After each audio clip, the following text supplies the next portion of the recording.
And good evening, everyone, and sorry for the technical difficulties, but we are now live.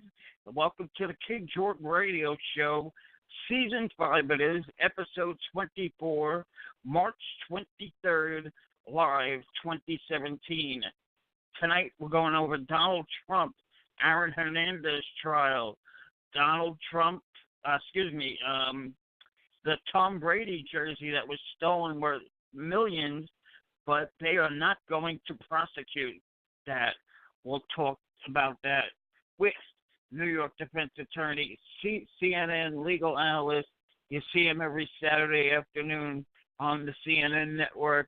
Ladies and gentlemen, please welcome back the one and only Richard B. Herman. Good evening, Richard, and welcome back to the show. How are you? King, I'm glad we got this technical difficulty taken care of. We'll be filing a lawsuit against them in the morning, and massive damages for you. You'll be able to retire. It's a good one. Yes, then we're going on to the big time, baby. How you doing, Richard?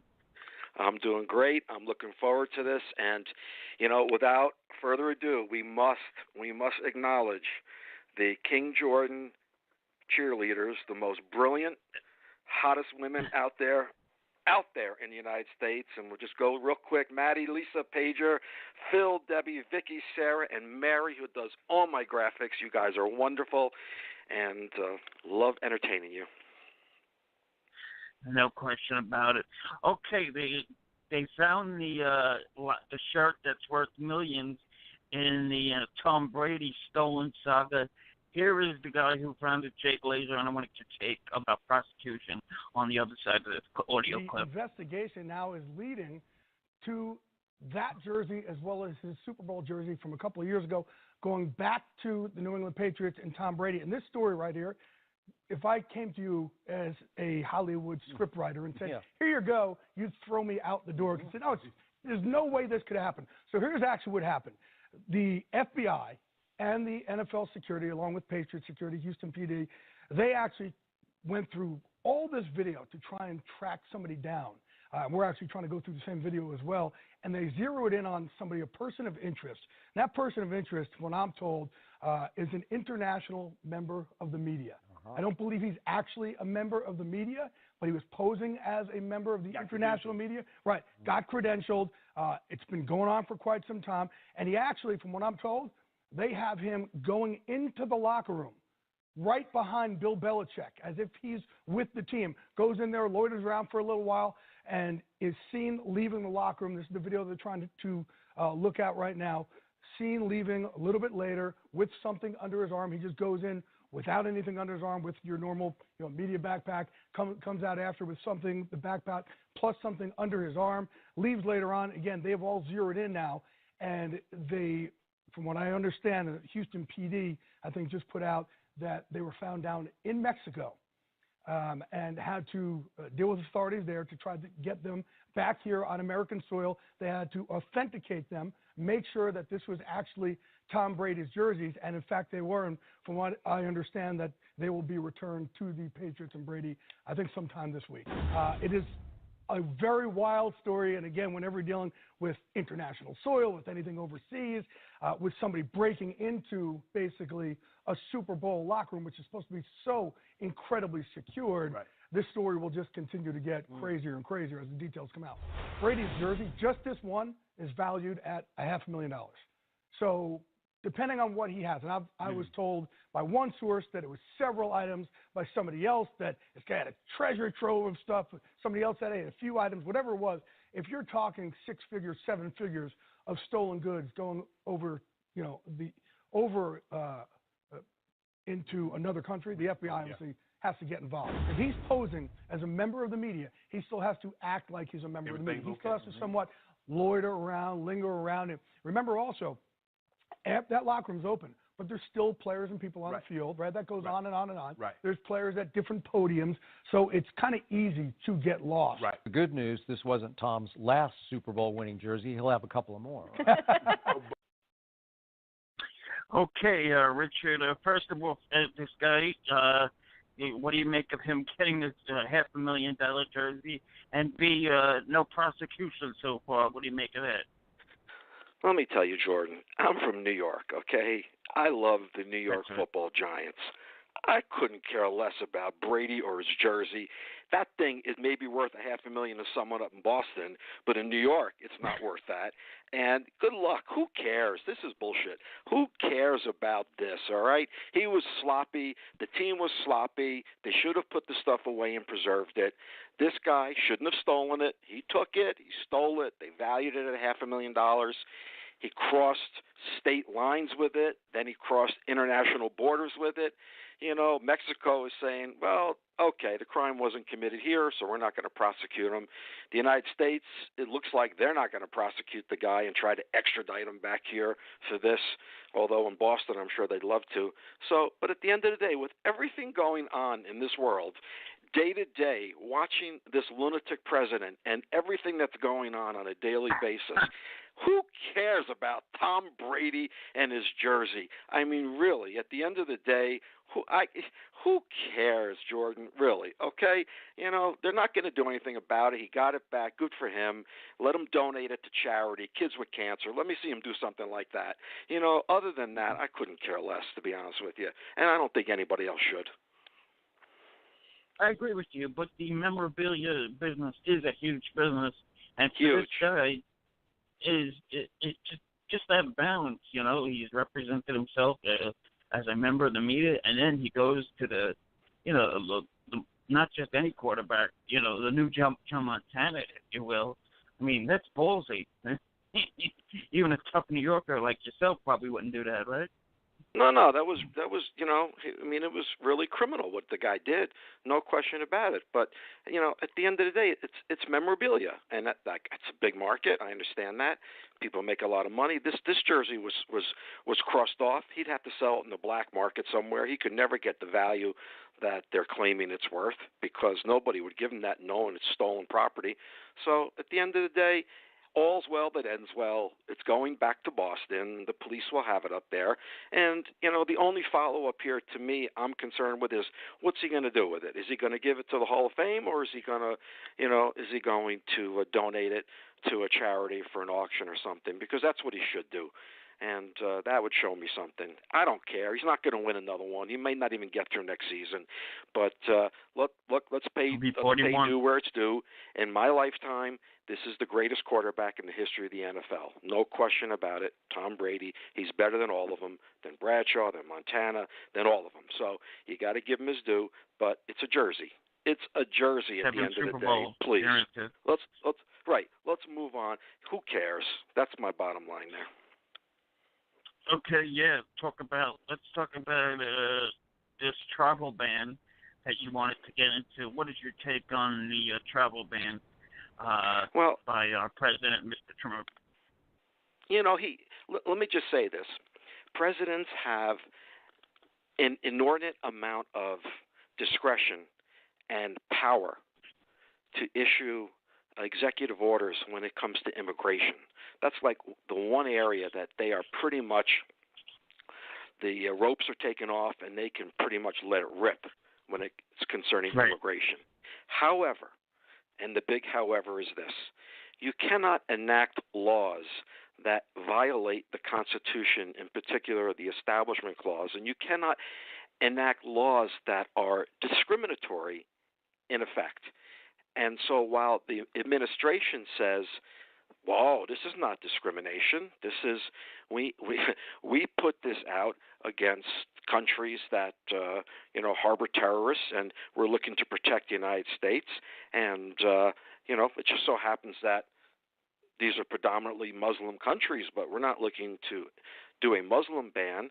And interestingly, what's happened in the district courts when the motions have been made to stay, the second one and the first one. The first one was easy because you had American citizens being affected by it, people with visas and people with green cards, and you were affecting those rights. So the first order was just an absolute abomination. But the second one was tailored a lot better, and they really had someone who went 3 years in law school instead of one who did the first one. And this person drafted one that at the end of the day, Jordan, and everybody better put their seatbelts on for this one, I think this one's going to be enforceable. I think the second one is going to hold up. And the reason is this. What the district court judges have done is they've written these beautiful decisions, and they've looked at his campaign rhetoric in order to impute the discriminatory intent that they need. They didn't look at the four corners of the document itself.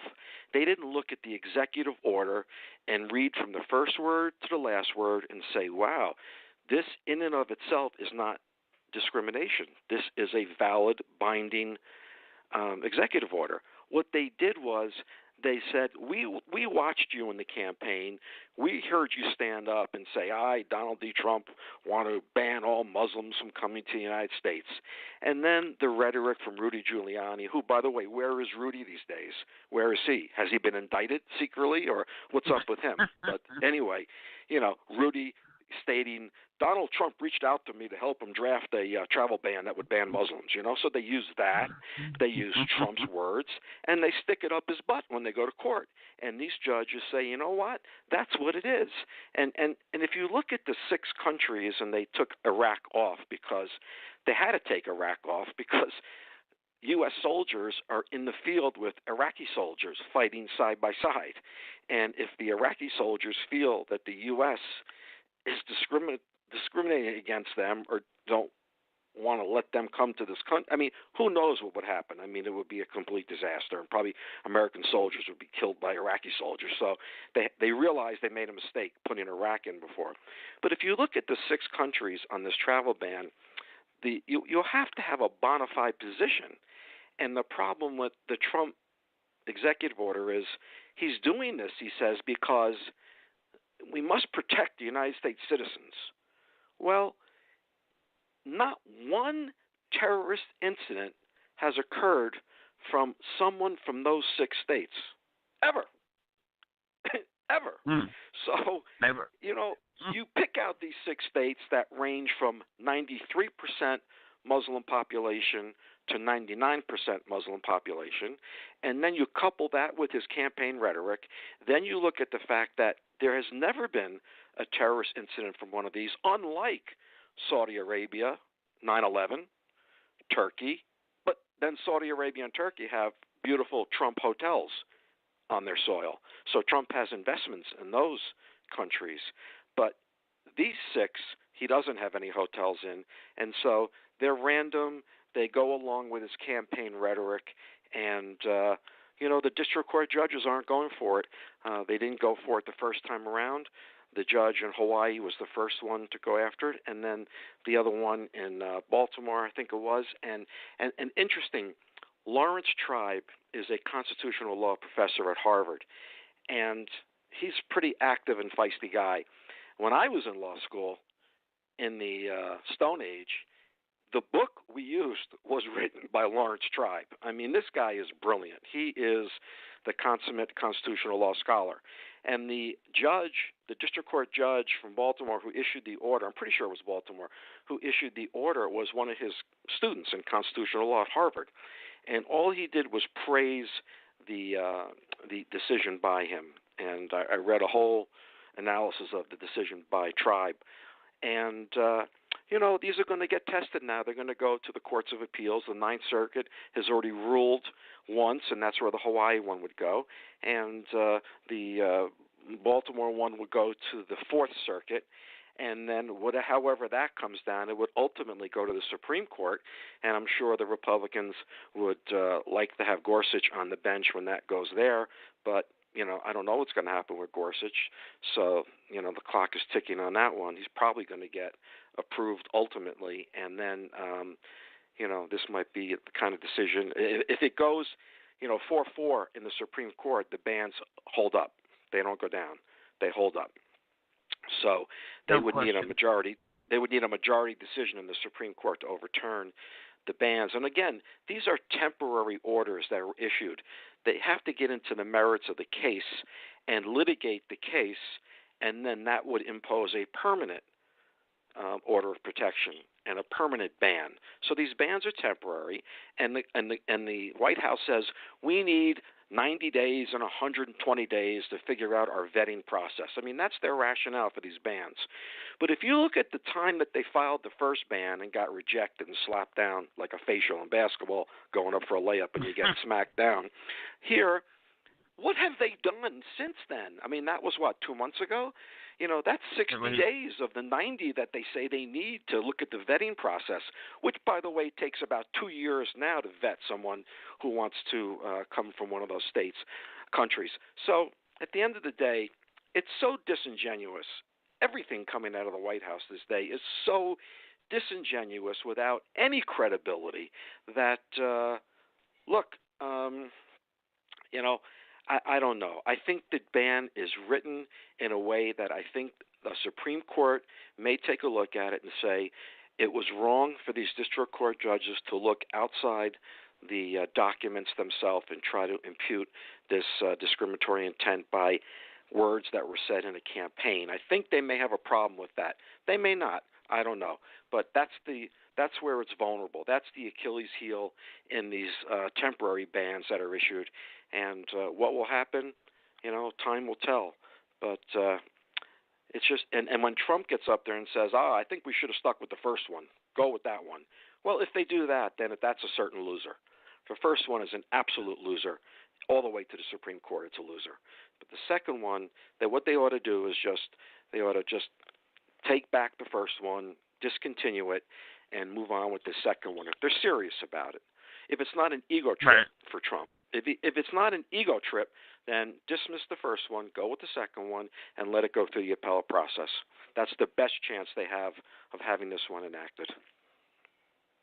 Okay, we'll get back to Trump, but here's what happened today, some sparring with Jose Baez in the Aaron Hernandez trial, part 2, and I want to get your take. Was a juror in the Aaron Hernandez double murder trial posting on social media during the trial. WBZ's Christina Hager is live in Boston with more on this controversy today. Christina. Well, Liam, what happened was an attorney saw a post on Reddit from someone accusing another of commenting, quote, from the jury room. Well, it turned out it wasn't what it appeared to be. The judge questioned all the jurors and then sent them back into the courtroom to hear more testimony. And the testimony today took on a hostile tone. Okay, Mr. Bradley, what my question to you, Mr. Bradley, is that you didn't tell him, calm down, Aaron. And my answer to you, Mr. Baez, like I just said, was no. Testy verbal sparring between Aaron Hernandez's lead defense attorney, Jose Baez, and the prosecution's star witness, Alexander Bradley. There may have been a discrepancy, a mistake. Okay. In fact, it was a discrepancy, right? I don't know, was it? The cross-examination after Bradley spent days telling jurors he saw Hernandez murder Daniel De Abreu and Safiro Furtado in Boston in 2012, and that Hernandez then shot him months later. But with the defense now trying to pin the murders on Bradley, the tension is anything but subtle. Memory didn't get better with time, did it, Mr. Bradley? Apparently not, Mr. Baez. With jurors well aware Bradley has been granted immunity, Baez poked holes in his story. He said Hernandez shot him in a vehicle, but why was this shell casing and blood outside? Why did he text his lawyer asking if he could be held for perjury for telling the truth about not recalling anything about who shot me? And why was he okay with driving the SUV the shots were fired from? I was okay because I never expected Mr. Hernandez to shoot those individuals. And more from Alexander Bradley tomorrow with the prosecution on redirect. It will be Bradley's 4th day on the witness stand here. Suffolk Superior Court, Christina Hager, WBZ News. Richard, Herman, what do you make of Aaron Hernandez, Jose Baez, and this case? I think that going forward. I think that the defense witness, the prosecution witness, is holding up pretty damn good against Baez. Again, if you remember, I said way back when that I wouldn't even let Baez handle a speeding case for me because I thought he was so inept. Now, the man won a case that was impossible to win. So, again, I recognize that, and I tip my hat to him, and I salute him, and I give him all the kudos in the world for winning that case. That was a great, great win. But let's not confuse that with ability as a trial attorney, which he has minimal to none. And this is a sophisticated witness on the stand right now. And you try to make a big deal about the fact that he is a drug addict or he was a drug dealer, and was he perfect in his testimony? Did he mess it up a little bit at certain times? Was he a little inconsistent, but was the general story the same? And the answer to that was yes. And you can't, when you try to beat these guys up, and what's happened to me is, and during trials like this, when you go against rats or people that are acting on behalf of the government because they have deals to save their own butts, is the government stands up in summation and says, ladies and gentlemen of the jury, you saw Mr. Bradley testify. Now, you may not like Mr. Bradley. You may not like the fact that he admitted that he dealt drugs during a certain time in his life and he had some knowledge about firearms, but this is the kind of person that Hernandez associated with. So that's why we have him as a witness. We don't get to go to central casting and pick the people we'd like to come testify before you. This is who the defendant associated with. This is who the defendant trusted. This is who the defendant liked. And so you can believe his testimony because he's here telling you the truth. And that's how it comes down. And Baez is not scoring with this guy. Baez's ultimate theory is this guy was the shooter. Okay, are you going to get one juror to go with that? I don't think so. So at the end of the day, just the mere spectacle of Hernandez, who has gotten obliterated in the press and in the papers and is already doing a life sentence for murder, and who is being charged with double murder here or another murder here and is facing more charges after this case, it's just really bad. I mean, you can't look at the guy and say you're going to be even keel, that you don't have a predetermined fixation in your mind about whether this guy's innocent or guilty. And, you just look at his tattoos, and he's got a lot of violent tattoos all over him. And I'm not saying tattoos in and of themselves are bad, and, you want to tattoo your body up, God bless you, go ahead and do it. Not for me, but you want to do it, go ahead. But the problem is that he's got tattoos of guns that were used in the shootings on him. And the judge made a ruling that's admissible, so they can now show those tattoos to the jury. So it's kind of him, praising himself and glorifying, this violent thug lifestyle, and showing off his murders on ink on his body. So at the end of the day, I think it's looking kind of bleak for Hernandez. I mean, look what he ruined. Look at the life this guy ruined, with multiple wins and all pros and millions and millions of dollars in base salary plus endorsements. I mean, this guy just threw it all away. I mean, he's just, this is a tragic case, and he's going to pay the piper. And there were signs of this when he was in college at University of Florida in Gainesville. He was nuts. So, people knew this, and nobody was able to control this guy. And it's just erupted into a complete violent lifestyle. And look, good luck to Baez on this one. It's a very, very difficult case. All of these cases are very, very difficult to defend. Even if he gets through this one, even if he gets solely acquitted on this one, he's still charged with the other one, right? You'd have to no, he's convicted. He's doing life. Convicted. He's doing life in prison now. So at the end of the day, does this really matter? Does it impact him? No. But, there's another one after this, I believe. So he's just, it's just time for him out of solitary confinement and in a world where he can see other people, because this is going to end soon, and he's going to go back into the hole in prison, and, it'll be an hour a day of sunlight probably, and that's it. He's, his life is over. It's over. And so basically, this is to stay away from jail for an hour or so a day, right? Yeah. Get out, get up in the morning, put a suit on, and go to court for the day. That's pretty much what it is. It's, and look, maybe he'll get acquitted on this one. I don't know. It's just from what I've been reading, and I'm not sitting in the courtroom, so I really can't give you a definitive analysis of how the trial's going. But everything I've read shows me that Baez is having a lot of trouble, and that's what I would expect Baez to be having trouble in a case like this, because he's not a seasoned attorney. He's not a seasoned defense attorney, and he hasn't been in situations like this before, live drama where a witness is sticking it back up your ass from the witness stand, and you have to be able to respond to that. And you can't look like it hurt, And this guy's, from what I understand, throwing some barbs back at Baez, making him look bad. So, and then they're getting every ruling in the book for the prosecution is, and every time they get a ruling which basically shuts up Baez, the guy looks at Baez and smiles at him and winks at him, So it's not a good situation in the courtroom, and Baez can fight as hard as he wants, and good luck to him, a defense attorney. That's what I do. But look, let's see what happens here. But I don't think it's going to be too good for Hernandez on this one. I really don't. No question. Okay, we got Donald Trump tweeting about Obama with wiretapping.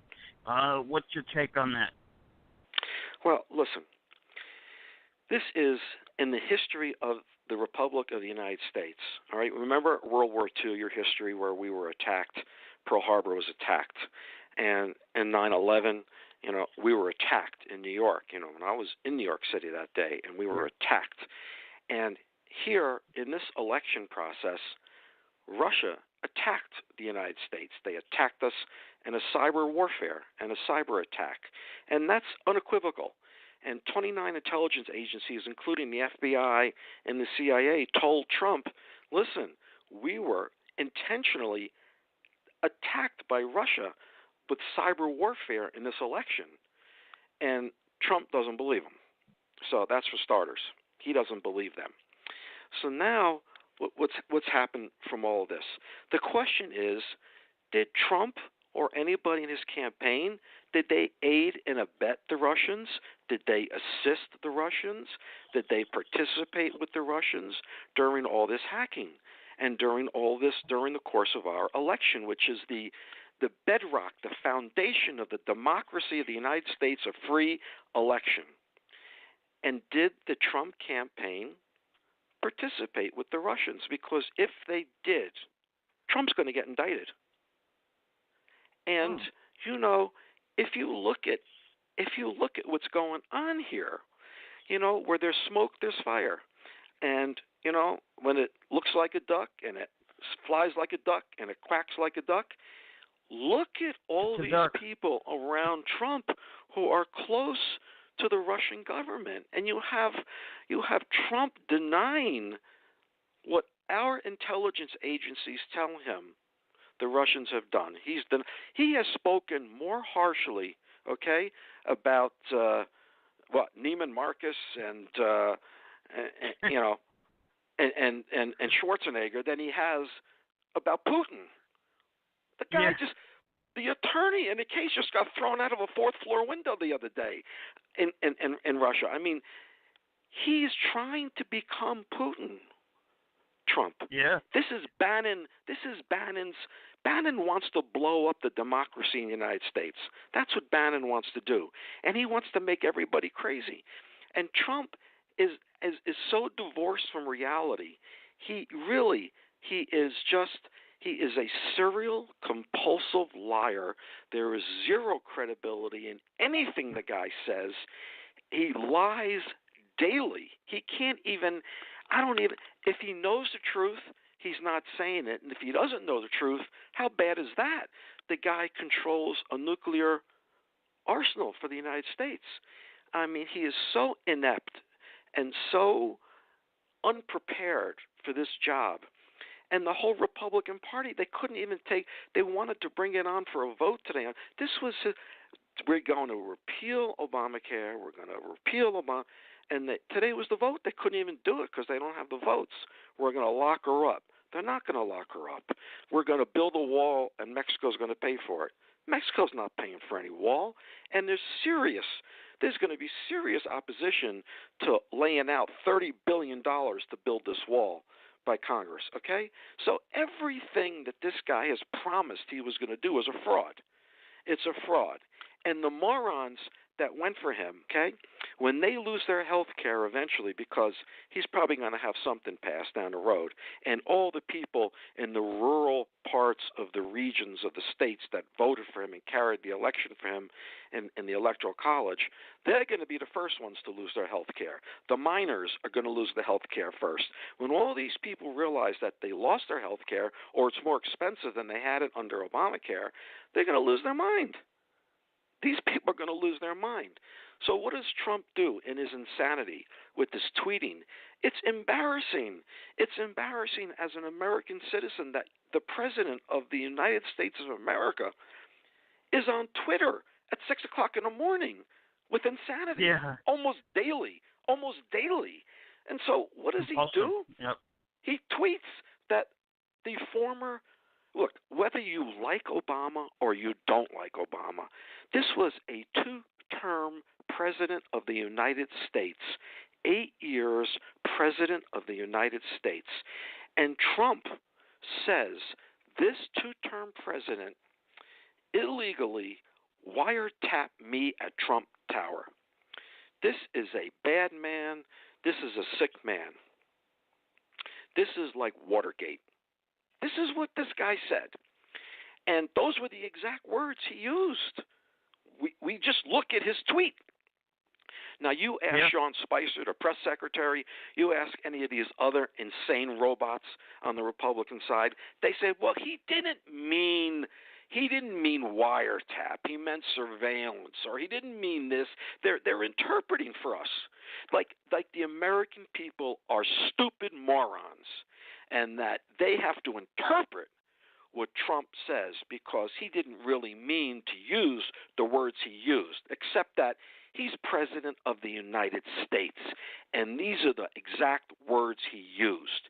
And when every intelligence agency reports to him in a humiliating fashion that, number one, the president of the United States has no authority to wiretap you, and number two, you were never, ever, and this man, and I'm not even going to use the word man, because a man would be big enough to apologize if they made a mistake. This person who sits as president won't even apologize to former President Obama for this ignorant and reckless statement. And look at the foundation for the statement. He was watching Fox News, and he thought he heard something from Brett Baier that said he was wiretapped. So based on that, not the FBI, not the CIA, not all the intelligence agencies that are working under his administration, none of them. He saw something on Fox News, took it as misinterpreted it, took it as gospel, and went on Twitter with it. This is beyond juvenile. This is not even elementary school. This is really, really horrific to think that this person is the head of the United States of America. This is really scary stuff. It really is. And even Fox News had to come out with a statement saying that Baier never said that. You misinterpreted him. And still, this guy he just will not back away.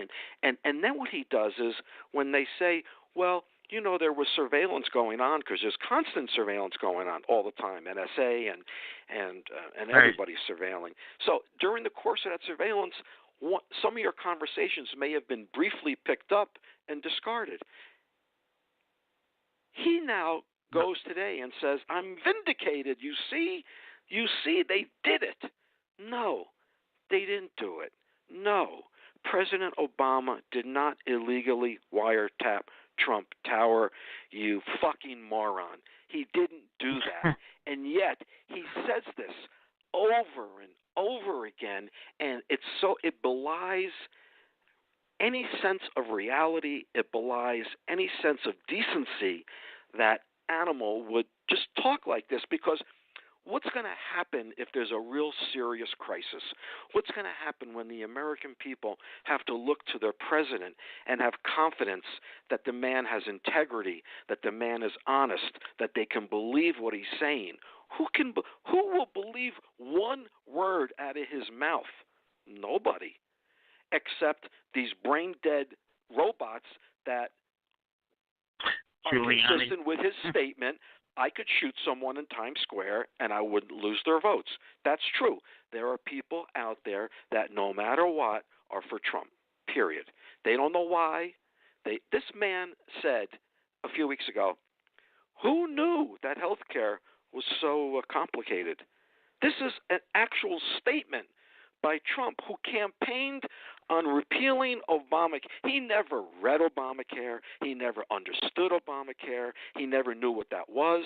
He never knew instead of just, we're going to repeal it, it's horrible legislation, it's killing us, instead of saying the base legislation is good, but it needs changes, let's work on it, let's make it better. He can't do that. He wants to repeal it, throw it out. He has no idea what he's doing. He has no idea about health care, and it's clear when he makes that statement. Who knew? Who knew? Everybody knew. You're the only one that didn't know. And what were you Republicans doing the last 8 years when all you did was criticize Obamacare? You know?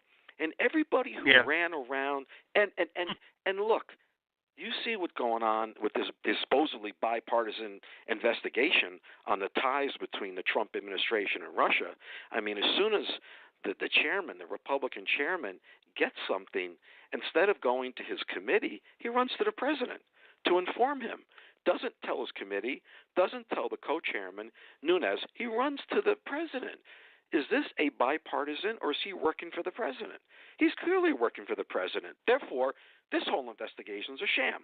It's a total sham. It can't continue like this. It just can't. And the Democratic lead says not only is there circumstantial evidence that in the Trump administration participated and corroborated with the Russians during the course of the election to influence the American people. It's not only circumstantial evidence, it's direct evidence. Do you know how powerful that statement was yesterday? That there is now, they believe they have direct evidence that people affiliated with the Trump campaign participated with the Russians in affecting our election in favor of Trump and against Clinton. Wow. That's criminal. That's espionage. That's aiding and abetting a crime. That's conspiracy. It can go A to Z on this. And when you look at you Sessions, think he'll make it? I think he's going to get indicted. I think what's going to happen is this Flynn is in deep. This Manafort got $10 million a year, didn't register as a foreign agent, and the purpose of that money was to influence the American people to look kindly on the Putin regime. I mean, that's what he was hired to do for $10 million a year. And he hit it for several years, and we don't know exactly when it ended or if it ever ended. And Manafort was the campaign chairman for Trump. So you got Paul Manafort, you got Sessions, the attorney general, who lied. The man lied. Martha Stewart went to prison for lying. She didn't go to prison, for committing securities fraud. She went to prison because she lied to federal authorities. That's why she went to prison. It's the cover-up that gets you, not the ultimate crime. Here, Sessions, what does he have to lie about? He knows he spoke to the Russian representative. He knows he spoke to him several times, and he lied before the committee. He lied before them under oath. And then, of course, Spicer and all these other people. He didn't lie. He didn't mean. Again, we're being interpreted. We need interpretation because we're morons. We don't understand the English language. When the man says, I never met with any Russian, we don't know what that means. We need that to be interpreted. So that's what they like to do. And it's just, No. you got Manafort, Sessions, there's Carter Page, and Roger Stone. All of these people are Trump people. They're people he relied upon. And they're saying now Manafort had nothing to do with the Trump campaign. Really? He was the campaign chairman. I mean, are we that stupid? This is an affront to the intelligence of the American people. And again, that block of Trump voters who he could kill someone in Times Square and they'd still vote for him, they're never going to be swayed, so forget about them. But you got to believe that the majority of people in this country have somewhat of a brain, have somewhat of a sensibility and a brain to know when someone says something, those are their words. And it's really this whole thing about the President Obama illegally wiretapping him and everybody throwing it in his face. How humiliating was that the other day? Not only did Comey get up there and say on behalf of the FBI and the Justice Department it never happened, but he then went a step further and said, and there's been an investigation going on since July with Trump ties to the Russian government. How's that?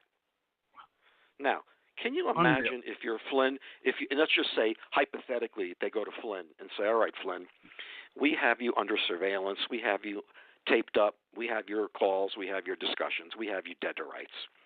Who else? And did you report to Trump, by the way? And he's going to say, you're damn right I did, because he told me, make it good, or go tell them, don't worry about the sanctions, I'll take care of the sanctions. Anything like that. If they go to Flynn and say, look, we got a deal for you, you're going to go to prison or you're going to be a witness for us, what do you think he's going to do? What do you think some of these people are going to do? This Roger Stone, this mental case, or this other one, this Carter Page, who you just look at him. I mean, everything at this guy was, I think, a Green Beret or something. Special Forces. I can't believe it. But these guys, someone's gonna fold on Trump. I'm telling you, it's coming. It's coming. I really think it's coming. This is like Watergate. This thing's going to blow up. And I think this involvement with Russia, helping them sway the election his way, and just think, Trump can't go for that because then that goes to the validity of his win. He's in such a bad position. Instead of coming out and saying it was horrible what the Russians did, we will never tolerate that in the United States, and I will do everything in my power to ensure it never happens again. Isn't that the right thing for the president to say? He can't even say that, because if there's any credibility to this thing, his win is a fraud.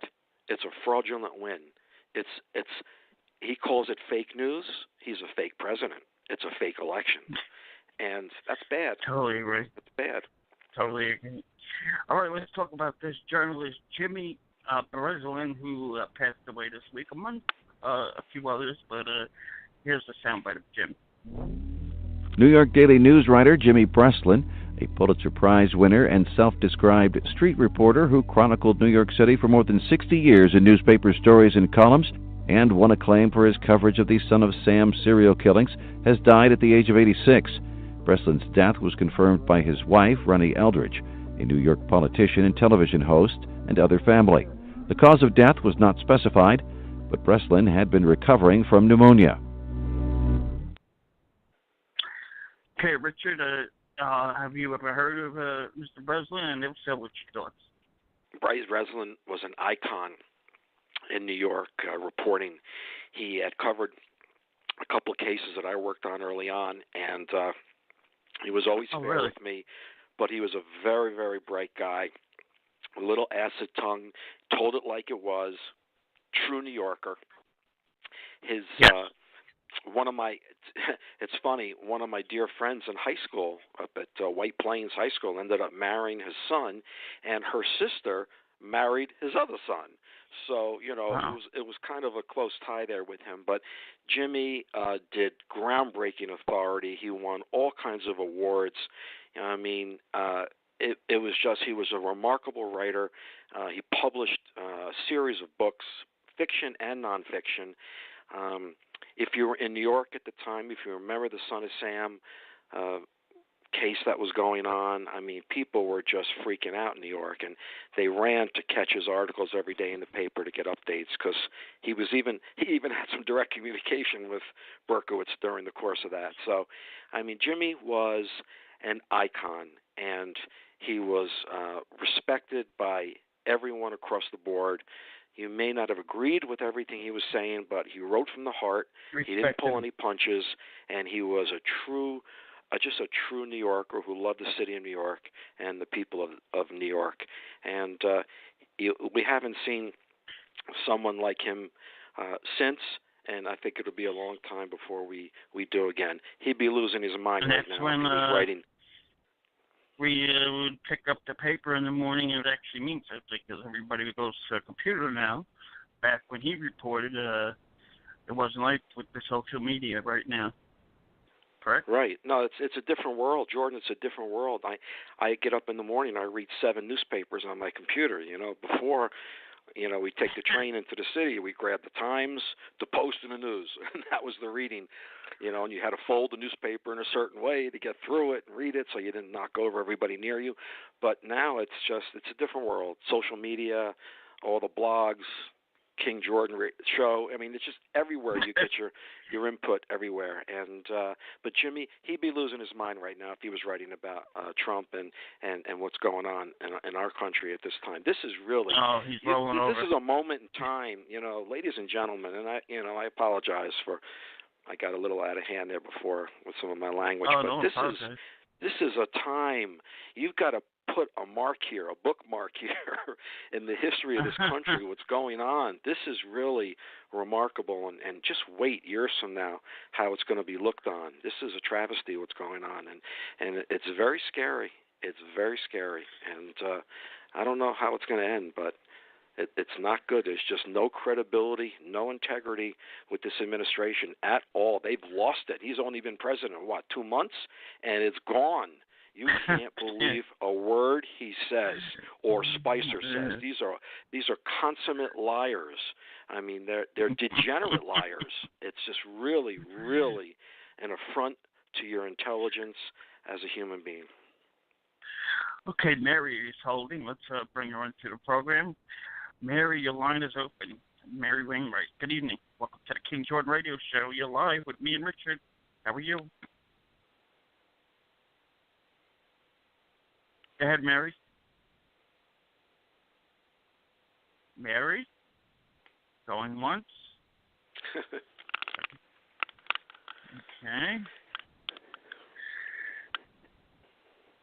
Okay. So, we also lost the architect of the Chicago Bulls, Jerry Reinsdorf. He owned the Chicago White Sox. I don't know if you heard about that one. Yeah. No, the Bulls, you have to look at the Bulls. I mean, a dynasty, and he was right in the middle of it all. And that was a dynasty of all dynasties, the Bulls, and with Jordan and Pippen and those teams they were putting out every year. And look, Jordan, everyone's going to die one day, and they left a mark. He meant something in life, and people remember what he did, and that's all you can hope for, is to put a smile on their face when they think of you, and hopefully you live, a kind of long life. That's good. My poor dad died at 69, so what can I tell you? Everyone does the best they can, but everyone's going to die. And Jimmy Breslin was 86, I think, or 88. So, that's a pretty good run. And he definitely lived life, Jimmy. Let's put it that way. He didn't miss out. He lived life. And no question about it. Yeah. Yeah, when you live to that age, it's 86, I think. Yeah, 86. That's okay. I mean, it's when you beautiful. hear people dying in their 40s and 50s, that's not so good. Nope. But Richard, thanks so much for joining us. Appreciate it a million. Hey, Jordan, you're wonderful. You're so good, man. I know you're limited to 2 shows a month now, whatever. But anytime you want me, I'm here for you.